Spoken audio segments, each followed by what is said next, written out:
Geld von meiner Bank. Doch der Herr Direktor sagt, Ihr Konto, das ist krank. Ich kann Ihnen nix mehr geben, Sie müssen mich verstehen. Was soll ich jetzt machen? Wohin soll ich nun gehen? Hey Boss, ich brauch mehr Money, denn sonst morgen kann ich mich nimmer über Wasser heben. Na, dann werd ich untergehen. Hey Boss, ich brauch mehr Money, viel mehr Money, Money. Und schicken Sie's zu meiner Bank, denn ich bin furchtbar blank.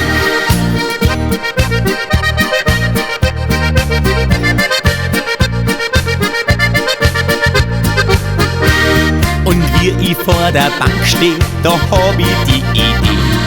Ich fahr in die Firma, zum Chef, da werd ich gehen. Ich werd ihm in Augen schauen und höflich frag ich dann, ob er mir fürs nächste Monat Vorschuss geben kann. Hey Boss, ich brauch mehr Money, denn sonst morgen kann ich mich nimmer über Wasser heben. Na, dann werd ich untergehen. Hey Boss, ich brauch mehr Money, viel mehr Money, Money.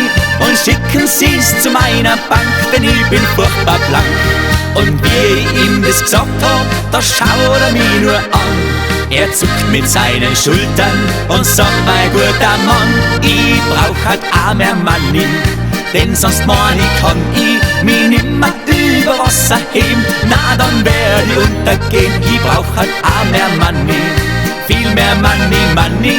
Und das ganz gleich bei meiner Bank, denn ich bin furchtbar blank. Hey Boss, ich brauch mehr Money, denn sonst morgen kann ich mich nimmer über Wasser heben. Na, dann werd ich untergehen. Hey Boss, ich brauch mehr Money, viel mehr Money, Money.